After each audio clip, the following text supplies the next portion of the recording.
오늘 주일 하루를 온전히 주 앞에 드리기 위해서 이 오후 예배도 참석하신 여러분들을 주의 이름으로 환영하며 축복합니다. 마음의 중심으로 드리는 이 예배 가운데 하나님이 큰 은혜를 더하여 주실 줄 믿습니다. 예배로 은혜를 누리고 기도하여 응답을 얻는 우리 모두가 되기를 바랍니다. 지난 화요일 중고등부 여름 수련회가 은혜 가운데 잘 마쳤습니다. 많은 청소년들이 함께했고 은혜롭고 또한 즐거운 시간이었습니다. 수고하신 담당 목사님, 또한 부장 집사님, 교사들, 함께한 또한 보조교사들 모두 수고하셨습니다. 다른 부서의 수련회도 모두 은혜로웠지만 특별히 침체되어 있던 이 중고등부가 이번 수련회로 다시 활력을 찾은 것 같아서 마음에 기쁩니다. 그런데 이런 수련회가 은혜로울 수 있었던 것은 무엇보다도 저는 기도의 힘이라고 생각을 합니다. 수련회 한 달 전부터 담당 목사님이 수련회를 위한 기도의 표를 나눠주고 기도의 표의 일정대로 함께 교사와 부모들 그리고 기도하는 분들이 함께 기도를 했습니다. 학생 한 사람 한 사람이 이름을 부르고 한 사람 위해서 하루씩 그 사람을 위해서 기도하는 시간을 갖기도 했습니다. 그렇게 기도한 수련회이기 때문에 합력하여 선을 이루고 은혜 가운데 잘 진행되었다고 저는 믿습니다. 성도들의 기도가 있었기에 여러분, 우리 모든 대형의 성도들이 마음을 합쳐서 또한 관심을 가지고 기도했기 때문에 우리 모든 대형의 여름 행사들이 은혜 가운데 잘 마쳤습니다. 여러분, 앞으로도 이렇게 모든 일 앞에 기도로 준비를 하고 기도로 진행을 하고 기도로 잘 마칠 수 있는 우리 대형교회가 되기를 원합니다. 이제 여름 사역이 하나가 남았습니다. 오늘 여러분 간지를 받으셨지요? 여러분의 주보 사이에 들어있는 간지를 보시면서 이제 남은 필리핀 단기 선교를 위해서 마음을 모아 기도하여 주시기를 바랍니다. 교회가 마음을 모아 더 기도할 때이고 또한 하나님이 이렇게 우리가 마음을 모아 기도할 때 이 선교를 은혜 가운데 능력 가운데 이끌어 줄 줄 믿습니다. 여러분 그 전단을 보시면서 우리 청년 한 사람 한 사람 이름을 부르시면서 특별히 기도해 주시고 코로나로 인해서 또한 사역에 차질이 없도록 또한 가는 모든 과정 돌아오는 과정 속에서 이 코로나가 우리에게 문제가 되지 않도록 특별하게 기도하여 주시기를 부탁드립니다. 우리 옆에 분 한번 이렇게 인사했으면 좋겠습니다. 함께 기도합시다. 인사하겠습니다. 함께 기도합시다. 다시 한번 인사하겠습니다. 기도밖에 없습니다. 인사하겠습니다. 기도밖에 없습니다. 모든 일에 기도함으로 승리하는 우리 대형의 성도들이 되시길 바랍니다. 오늘 함께 나눌 말씀은 사울 왕의 실패의 요인 가운데 있었던 가장 중요한 문제 한 가지를 여러분과 나누는 것입니다. 사울 왕은 이스라엘의 첫 번째 왕이었습니다. 하나님께서 구약에 세우신 왕은 장차 오실 신약의 메시아를 예표하는 인물이었습니다. 그렇기 때문에 하나님께서 세우신 왕은 하나님의 뜻대로 하나님이 명령하신 대로 행하는 자가 되어야 했습니다. 하나님께서 이스라엘 백성을 위해 첫 번째 세우신 이 사울 왕은 처음에는 겸손한 사람이었습니다. 그는 하나님이 허락하신 출중한 외모만큼이나 하나님의 영에 감동된 하나님 뜻에 순종하는 사람이었습니다. 그런데 그는 점점 타락하여서 하나님께 버림을 받았습니다. 저는 오늘 이 사울의 타락, 그가 하나님께 버림받은 중요한 이유 중에 한 가지를 여러분과 나누기를 원합니다. 바로 오늘 여러분과 나누고 싶은 이 사울의 실패의 가장 중요한 한 가지 요인, 바로 그것은 조급함입니다. 사울이 왕이 되어 이스라엘 다스린 지 2년이 되는 해에 블레셋이 이스라엘을 침공하였습니다. 오늘 본문 5절의 말씀을 보시면 이스라엘 군사는 3,000명인데 블레셋은 병거가 3만, 마병이 6천, 그리고 군사는 바다의 모래알처럼 많았다. 성경은 이렇게 말하고 있습니다. 이 모습을 본 이스라엘 백성들은 그만 용기를 잃고 말았습니다. 이러한 상황에 대해서 오늘 성경은 이렇게 우리에게 표현을 하고 있는데 우리 5절, 6절, 7절 위급하고 절박한 상황이었다 말하는 이 성경의 표현을 한번 잘 보시기 바랍니다. 같이 읽겠습니다. 블레셋 사람들이 이스라엘과 싸우려고 모였는데 병거가 3만이요 마병이 6,000명이요 백성은 해변에 모래같이 많더라. 그들이 올라와 베다윈 동쪽 믹마스에 진침해 이스라엘 사람들이 위급함을 보고 절박하여 굴과 수풀과 바위 틈 은밀한 곳과 웅덩이에 숨으며 어떤 히브리 사람들은 요단을 건너 갓과 길라 땅으로 가되 사울은 아직 길갈에 있고 그를 따르는 모든 백성은 떨더라. 지금 사울이 겪고 있는 이스라엘 백성들이 겪고 있는 이 상황이 어떤 상황이었냐면 성경에 기록한 그대로 위급하고 절박한 상황이었습니다. 백성들은 블레셋의 많은 군사력 앞에서 위급하고 절박한 상황으로 말미암아 용기를 잃고 바위 틈이나 수풀에 숨었습니다. 그리고 또 다른 군사들은 이 두려움을 이기지 못하고 국경을 넘어서 탈영하고 백성들은 떨고 있었습니다. 사실 이와 같은 백성들의 모습을 바라보고 이와 같은 상황을 겪어야 하는 지도자 왕의 마음도 동일하게 절박하고 다급했을 것입니다. 그런데 이어지는 말씀을 보시면 사울은 백성이 모두 전쟁터를 이탈하는 그 순간에도 그곳에 머물고 있었습니다. 사울이 그곳에 머물고 있었던 이유는 그가 하나님을 신뢰하고 사무엘을 기다리고 있었기 때문입니다. 사무엘서 10장 8절 말씀을 보시면 사무엘은 과거 전쟁 때에도 그랬던 것처럼 사울에게 7일을 기다리라고 이야기했고 하나님께 그가 와서 번제와 또한 화목제를 드린 후에 전쟁에 나가 하나님의 도우심을 구하라고 그에게 말을 했습니다. 자, 사무엘상 10장 8절의 말씀 다시 한번 읽겠습니다. 너는 나보다 앞서 길갈로 내려가라. 내가 내게로 내려가서 번제와 화목제를 드리리니 내가 내게 가서 내가 행할 것을 가르칠 때까지 7일 동안을 기다리라. 그래서 지금 사울은 전쟁터 앞에서 위급하고 절박한 상황 속에서 이 사무엘이 기다리고 있었고 화목제와 번제를 드림으로 이 전쟁에 나아가려고 하고 있었습니다. 그리고 이 제사를 통해서 하나님의 역사하심과 하나님의 함께하심을 구하기 위해서 그는 기다리고 있었습니다. 하지만 날이 갈수록 군사들이 많이 떠나가자 사울은 7일째 되는 날에 직접 자신이 이 번제와 화목제를 드리게 되었습니다. 8절과 9절 말씀 읽겠습니다. 사울은 사무엘이 정한 기한대로 1회 동안을 기다렸으나 사무엘이 길갈로 오지 아니하매 백성이 사울에게서 흩어지는지라 사울이 이르되 번제와 화목제물을 이리로 가져오라 하여 번제를 드렸더니 7일째 되는 날 사무엘이 도착하지 않자 백성들은 더 동요하여서 많은 백성들이 탈영을 하고 있는 상황이었습니다. 그렇기 때문에 이렇게 위급하고 절박한 상황 속에서 사울의 마음 속에는 조급함이 생겼습니다. 그리고 그는 더 이상 군사들이 이탈하는 것을 보지 못하고 제사장이 드려야 하는 이 사무엘이 드려야 하는 번제와 화목제를 자신이 직접 드리는 죄를 하나님 앞에 짓게 되었습니다. 여러분, 사실 우리도 사울과 같은 상황이었다면 우리도 조급할 수밖에 없었을 것입니다. 그런데 문제는 이렇게 위급하고 절박한 가운데 생긴 조급함 때문에 문제가 더 커진다는 사실입니다. 그래서 조급함은 하나님의 뜻을 이루지 못하고 조급함은 상황을 더 나쁘게 만드는 것입니다.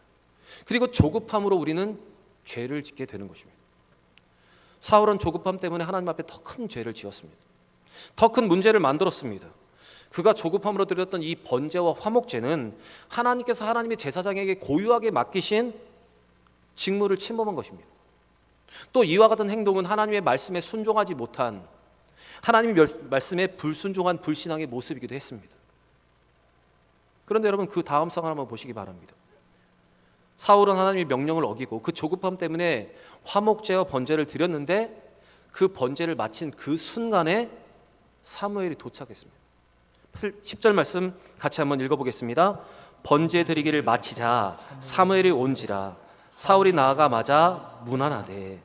하필이면 제사를 마친 그때에 사무엘이 도착을 했습니다. 아마 제사를 드리는데 시간이 얼마나 걸렸을지 정확히 알지 못하지만 짧게는 1시간, 길게는 2시간 정도가 걸렸을 것 같습니다. 그런데 사울은 이 시간을 기다리지 못하고 번제와 화목제를 드림으로 그는 하나님 앞에 큰 죄를 짓게 되었습니다. 만약 여러분 사울이 1시간만 더 기다렸더라면 2시간만 더 기다렸더라면 그런 죄를 짓지를 않았을 것이고 또 하나님께 인정받았을 뿐만 아니라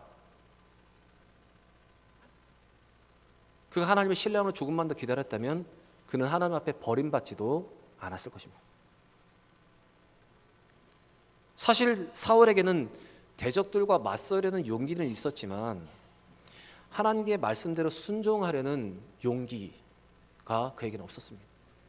그가 조금만 조급하지 않았다면 1시간만 2시간만 더 여유롭게 하나님을 기다렸다면 아마 그는 이렇게 어려움을 당하지 않았을 것입니다. 하박국 2장 3절의 성경은 우리에게 이렇게 말합니다. 같이 한번 읽어보겠습니다. 비록 더딜지라도 기다리라. 지체되지 않고 반드시 응하리라. 여러분, 하나님의 약속은 하나님의 때에 하나님께서 이루십니다. 그런데 우리는 이 약속을 믿지 못하고 우리의 조급함으로 이를 그르칠 때가 있습니다. 조금만 더 기다렸다면, 조금만 더 인내했다면 문제가 발생하지 않았을 텐데 우리는 우리의 조급함 때문에 이를 그르칩니다. 조금만 있으면 상대방이 이야기할 텐데 그 시간을 기다리지 못하고 먼저 말했다가 더 어려운 관계가 되기도 하고, 우리의 조급함 때문에 일을 더 그르치기도 합니다. 조금만 더 참으면 하나님이 응답하시는데 그 잠시를 기다리지 못하고 세상의 방법대로 하다가 더 큰 낭패를 당하는 것이 우리의 삶입니다. 복음서를 보시면 예수님께서는 자신이 십자가에 달리실 것을 말씀하시면서 제자들에게 당신의 부활을 기다리라고 부탁하셨습니다. 그런데 그 3일을 기다리지 못하고 예루살렘을 떠나 엠마오로 가는 제자들이 있었습니다. 예수님께서는 그들에게 나타나셔서 그들에게 이렇게 말씀하셨습니다. 누가복음 24장 25절의 말씀입니다. 같이 읽겠습니다. 이르시되 미련하고 선지자들이 말한 모든 것을 더디 믿는 자들이요. 미련하고 선지자들이 말한 모든 것을 더디 믿는 믿음 없는 자들이라는 예수님의 책망이었습니다. 만약 그들이 조금만 더 기다렸다면 그들은 예수님께 이러한 책망을 받지 않았을 것입니다. 창세기 27장의 말씀을 보시면 이삭은 자신이 눈이 보이지 않자 이제 곧 죽게 될 때라는 조급함이 그의 마음속에 생겼습니다. 그래서 그는 장자의 축복을 자신이 원하는 자신의 첫째 아들인 에서에게 주려고 축복을 이제 빌어주겠다고 이야기를 했습니다.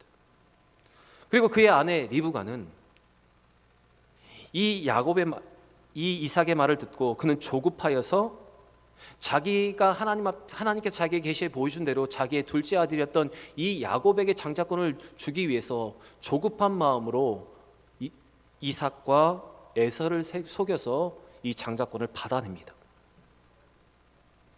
여러분, 지금 이삭과 리브가는 자기의 조급함으로 인해서 하나님의 뜻대로 그 방법을 이루지 않고 자기의 뜻대로 자기의 방법대로 그 일을 이루려 하였습니다. 그로 말미암아서 그들은 하나님 앞에 범죄하였고 가정에는 큰 불화가 일어나게 되었습니다.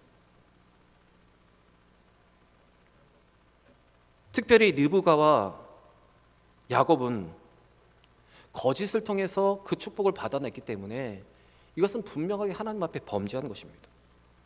그 죄로 말미암아 그는 고향을 떠나서 20년 동안은 타향상을 하게 되었습니다.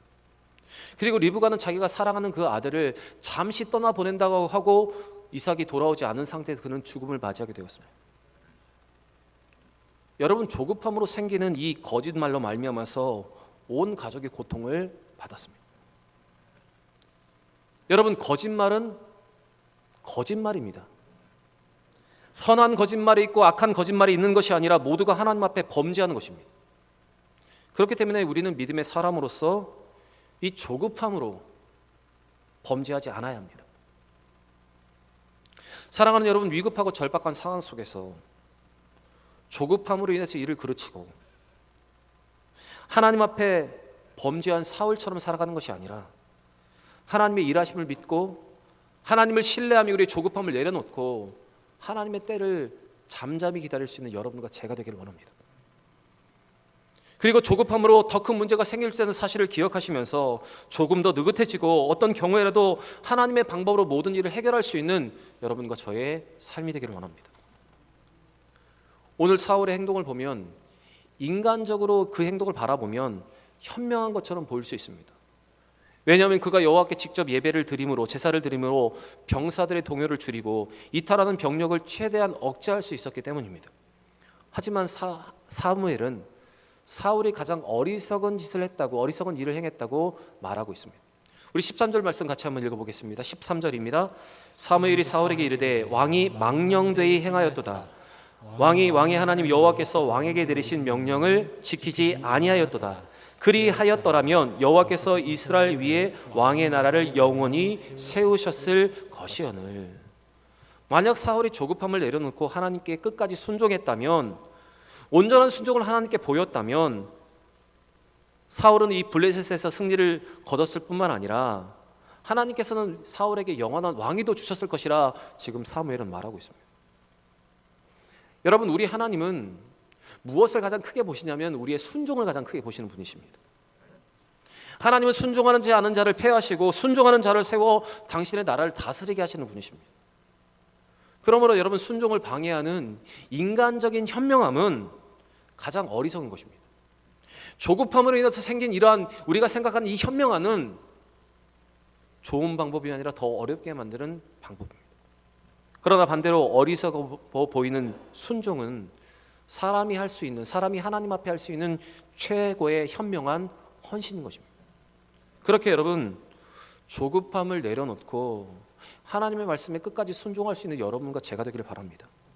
그리고 하나님의 때를 기다릴 수 있는 인내가 여러분과 저에게 있기를 원합니다.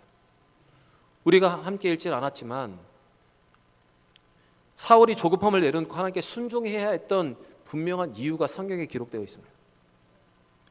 사울이 순종해야 하는 첫 번째 이유는 15절의 기록대로 그들의 군사는 고작 600명밖에 되지 않았습니다. 처음에는 3,000명이 모였는데 다 탈령하고 이탈하고 이제는 600명밖에 남지 않았기 때문에 그들은 철저히 더 하나님만을 의지해야 했습니다. 15절 말씀을 같이 한번 읽어보겠습니다. 사무엘이 일어나 길갈에서 떠나 베냐민 기브라 올라가니라. 사울이 자기와 함께한 백성의 수를 세어보니 600명 가량이라. 600명밖에 되지 않았습니다. 600명이 그 많은 블레셋 군사를 여러분 대적할 수 없습니다. 이것은 하나님이 함께 하셔야만 하는 것이었기 때문에 그들은 처음부터 끝까지 하나님만 의지해야 했습니다. 또 사울이 순종해야 했던 두 번째 이유는 그들에게는 변변한 무기가 없었습니다. 19절 말씀을 보시면 그 전쟁에 일어날 그 당시에 이스라엘에는 대장장이가 한 명도 없었다 성경을 말하고 있습니다. 이스라엘 백성 중에 무기를 만들어낼 수 있는 사람이 없었다는 것입니다. 그래서 22절 말씀을 보시면 이스라엘 가지고 있는 제대로 된 무기라고는 왕이었던 사울과 그의 아들이었던 요나단이 가지고 있는 칼 단 2자루였습니다. 22절 말씀 같이 한번 읽어보겠습니다. 싸우는 날에 사울과 요나단이 함께한 백성의 손에는 칼이나 창이 없고 오직 사울과 그의 아들 요나단에게만 있었더라. 여러분, 이 전쟁은 처음부터 이스라엘이 자기의 힘으로 승리할 수 없는 전쟁이었습니다. 처음부터 승리할 수 있는 그들의 비결은 그들이 철저히 하나님을 의지하고 조급한 마음을 내려놓고 하나님의 때를 기다리는 것이었습니다. 하나님의 능력을 그들이 기대하는 것이었습니다. 하나님과 하나님의 도우심과 권능만이 그들을 승리로 이끌 수 있었습니다. 처음부터 승리할 수 없는 전쟁이었고 전쟁은 여호와께 속한 것이기 때문에 백성의 사기가 문제가 아니라 백성의 수와 상관없이 사울은 하나님만을 바라보아야 했습니다. 여러분, 우리도 마찬가지입니다. 우리 모두도 자신의 힘으로는 승리할 수 없습니다. 그렇기 때문에 우리 스스로 할 수 있다는 그 마음을 이제는 내려놓고 그것 때문에 조급해하지 않고 우리는 하나님 말씀에 끝까지 순종할 수 있어야 합니다. 그렇게 우리가 조급함을 내려놓고 하나님께 순종할 때, 순종을 보일 때, 기다릴 때 여러분 모든 일이 도리어 쉬워지는 것입니다. 사랑하는 여러분, 지나온 일들, 여러분이 조급함 때문에 그르쳤던 모든 일들을 한번 기억해 보시기 바랍니다. 그럴 때마다 우리는 이렇게 생각합니다. 그때 조금만 더 참을 걸, 그때 조금만 더 인내할 걸, 조금 더 기다리면서 좀 더 기다려 볼 걸. 이런 아쉬움이 여러분의 마음에 남아 있을 것입니다. 여러분, 조급함으로는 하나님의 뜻을 이룰 수 없고 조급함으로 우리는 더 죄를 짓고 일을 그르치게 되는 사실을 기억하면서 우리의 이 조급한 마음을 좀 내려놓고 하나님 앞에 끝까지 순종할 수 있는 여러분과 제가 되기를 바랍니다. 베드로전서 5장 6절의 성경은 우리에게 이렇게 권면하고 있습니다. 같이 읽겠습니다. 그러므로 하나님의 능하신 손 아래에서 겸손하라. 때가 되면 너희를 높이시리라. 비록 지금 더디 이루어지는 것 같지만 우리가 그 조급함을 내려놓고 하나님께 순종하며 하나님 앞에 겸손하게 엎드려져 있다면 하나님의 때에 하나님 우리를 높이시고 이 모든 일을 해결하여 주실 줄 믿습니다. 사랑하는 대형의 성도 여러분, 무엇 때문에 조급하십니까?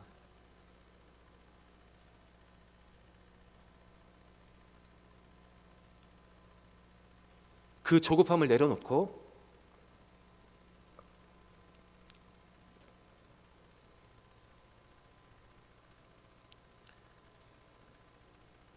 하나님 앞에 더 순종할 수 있는 여러분과 제가 되기를 바랍니다. 조급함 때문에 생기는 교만을 내려놓고 하나님 앞에 겸손하게 사는 우리 모두가 되기를 바라고, 그렇게 믿음으로 살아서 형통함과 또한 문제 해결을 받고 또한 하나님의 살아계심을 경험하는 우리 모든 대형의 성도들이 되시기를 주의 이름으로 간절히 부탁드립니다.